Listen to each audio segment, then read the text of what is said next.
Okay, so my name is Nedel Chubichev, but everyone know me as a Neds or the chocolate guy here in Maidstone. We start with my girlfriend, uh, like around COVID time, to do some desserts at home, some cakes, some chocolates, and slowly, we people start asking, for more cakes, for chocolates. And then when our second daughter was born, we decided just maybe just to hire a place somewhere and just move all kitchen stuff and all chocolates and all, uh, you know, everything in a professional kitchen so you can keep on the side, from the kids. And first couple of months, to be honest, we wasn't open even for the public. So basically, we just used the kitchen, and after that, we were selling on the local markets, our chocolates and products. And September 2023, the 10th of September, we decided to open for the public as well. And 7 months later, here we are. Oh, amazing. So you're Uh, still quite a new business then. yes, quite new business to be honest. Okay. And what would you say is like Yeah. been your biggest achievement so far when setting up? Well, bigger achievement, I would say, is to see people coming back, and asking for more. I think that's my main achievement. That's my main focus and everything. I really appreciate the support from our locals. Um, There was, for example, we made some chocolate sphere for Maidstone United Club, which attract people from BBC and ITV, come and take some shots. Some BBC Radio Kent as well, and yeah. But my main achievement is to see people coming back and asking for more and giving me some good feedback. I think that's the most important.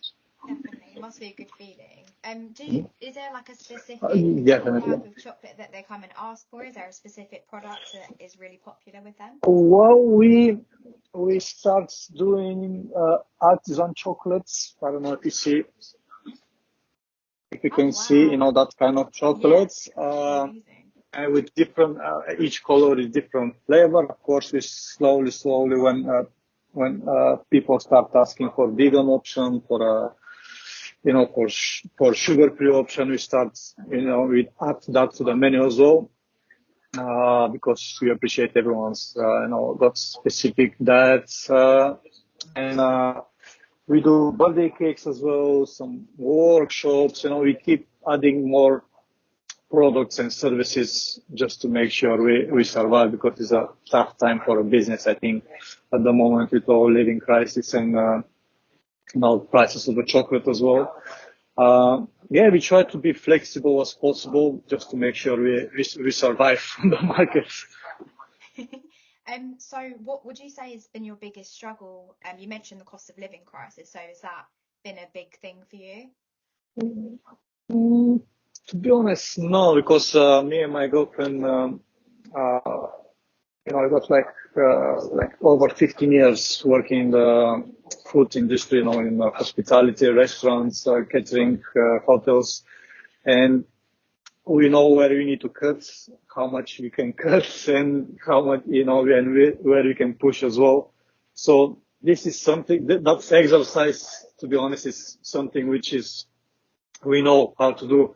But the biggest struggle for me as a business owner, to be honest, is especially in the beginning, because I used to run busy kitchen, but I never run my own business. So what I find struggling, especially first couple of months, first 2, 3 months, I would say, is just to keep myself motivated, and even if I see no one come in the shop, and just keep keep thinking what is my next move and how we can improve and what we can add and just change if you need as well. And but now like 6 months already, 6, 7 months already since we are open for the public, I kind of know this feeling more or less.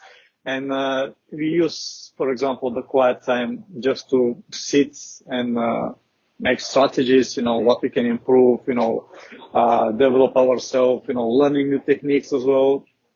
And that's what we say my biggest struggle as a business owner. Living crisis, of course, they affect the business as well. Less profit, but when people do whatever they like to do, whatever they love, I think this is something on the side. Money start coming after that.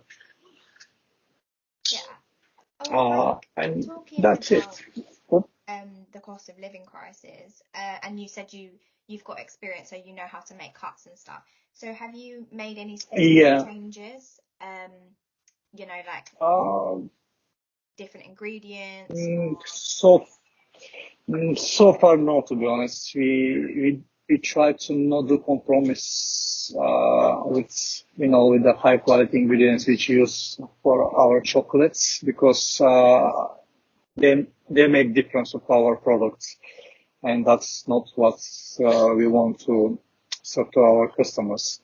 That's why so far we don't do any changes about the products. I would say maybe we are more careful with electricity bill, for example.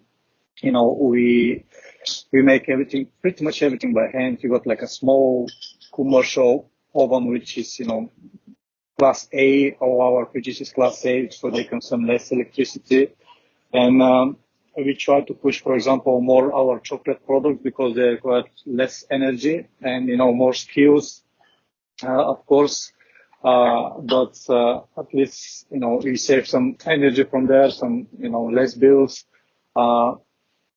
And last month, I would say the chocolate prices jump a lot, but we still believe and still try to stay quite positive about it, because pretty much everything, all prices going up. And I don't think so, at this stage, I would sacrifice my quality for a profit. Yeah, amazing. That's a really good answer. So because you're like a chocolate shop, do you kind of see busier times of the year? So like, I don't know, like Christmas, Valentine's Day, do you have like spikes in popularity, or is it kind of, on an even keel? Well, so far I would say each month getting busier and busier. So I give you an example just for the chocolates. This last December, we sell like around maybe 3,000-4,000 chocolates, which was our max, I would say.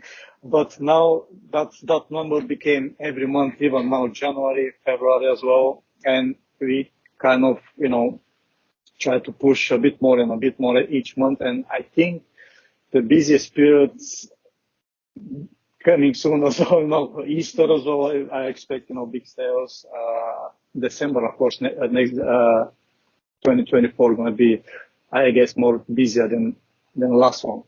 Yeah. So it's difficult to say yet because we are quite new business, but so far each month, I can see the sales jump slowly, which is good for us. So like when it does get busier and busier each month, like how do you deal with the stress, or do you kind of thrive in that environment, do you think? Well, again, we got a lot of experience. So I think the most valuable lesson for me, which I learned from my background, the head chef and all these experiences, just to learn how to manage myself. And when I manage myself, I know how to manage, all of my staff, my team as well. So the most important is just to stay not quiet, calm, to stay calm, so I can take better decision like that, instead to stress myself, and just turn around and take the wrong decision, which bring more stress as well. And of course, as I say, we use the quiet time just to sit with the team and just talk through what we can improve our work, how we can improve our work, for example, and how we can make easier as well and less stressful. So, but again, this is something which I learned with the experience and many mistakes as well. I give you an example. when I was young head chef, I would say, I was thinking, we need to always need to push the sales, but that's how I lose very, very strong chefs. And after that, we struggle and we couldn't deliver that sales of them. So just this practical life lessons, I would say, give me that confidence now and knowledge how to manage the stress and how to behave and how to treat my staff as well. So far, we manage quite well our work. There's no long working hours. There's no push. There's no people running here and stressing, and that's what makes me happy. And even if I need to sacrifice some profit, I prefer my team always to be happy and not stress at all. Do whatever they love. I always give them opportunity to express themselves, to do whatever they want. Because everyone got specific talents, which now if you work in the big brand, for example, you cannot always show your talents, and or if you can show, but after a long time working there, and that's why I prefer small businesses now. I just fall in love with the small business, to be honest, because everything is much more easier to change. You don't need to contact, the head office and improve this, improve that, and all this kind of stuff. And it's a bit more pleasure to work like that, to be honest. It's a lot more personal. And makes me happy because, yes, exactly. That's the word. But a bit more personal. For example, we got one of my friends who worked with me. He starts writing a book as well because he got like a YouTube channel, and people ask him for more recipes. So we decided I can help you to write his book, and it's not going to be something separate from our business, but this is something which he want to achieve, and I'm happy to help him. That's amazing. So that kind of stuff, which is. Yeah, and that was the idea when we started this business, because I wasn't sure if I want to be a bakery or just chocolate shop or just, and we decided just to be like a hub for people around me, which they don't have chance to express themselves, they don't have space to sell their cakes or chocolates or whatever. So at the moment, our team is literally friends and family, which, they love to do cakes, desserts, and etc., and even classes and workshop. And they got space. They got space here, and they got opportunity if wanna do something. They can come, always ask me, and I'm always happy and open to help. So that's the beauty of the small business, I think, in the local business. Yeah, definitely. So that sounds all really, really great as a small business owner, but if you could pick one thing, what would be your favorite part about running your business, do you think? Wow. Well, the favorite part is just there's so much, to be honest. But if I need to pick one, and I will say the freedom and the creativity which I got the chance, to express myself. That's the thing which I miss in my previous, let's say, job. And even if I have chance to do that, that just took me so long and so much effort and even years to achieve that. That's my favorite part so far. Yeah, amazing. And like, what about the future? Like, do you have plans to expand? Do you have plans to kind of maybe take on more staff? What are your plans for the future?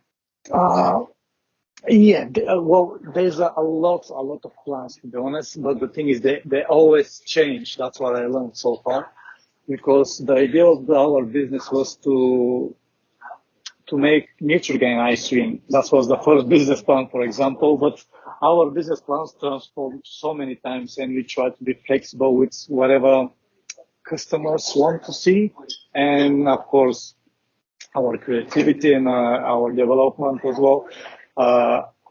But we're planning to expand, of course, but I want to make sure I'm ready for that. I would say I don't want to just because we got chance to get funds and just to open 5-6 more stores, but that's not the idea. I want to be more local, and if I open someone else, for example, I want to make sure I got the right person there, the person with passion, which,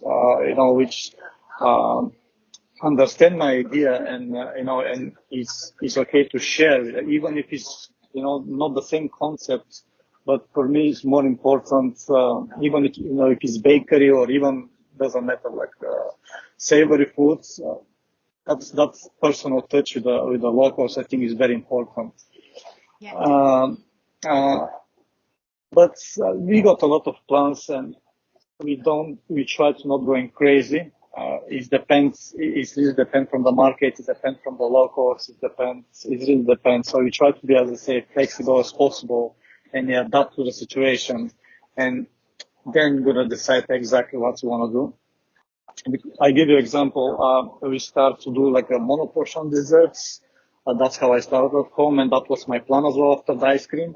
But people just start asking for birthday cakes, birthday cakes, birthday cakes. Even if I don't want to do birthday cakes, now I just became Yeah. kind of my passion now because that's what people want, and I see them coming happy and enjoy them. And uh, you never know. You never know. We just follow the needs, and that's it. Yeah. Yeah, like kind of keeping an eye on what your customers are actually asking for and like adapting is probably a Yeah, big part of your yeah, business as well, isn't it? Yeah. yeah, yeah. So when you're marketing yourself, what's your primary source? Do you use like word of mouth, or do you like take ads in the local newspaper, or like social media, for Mm, example?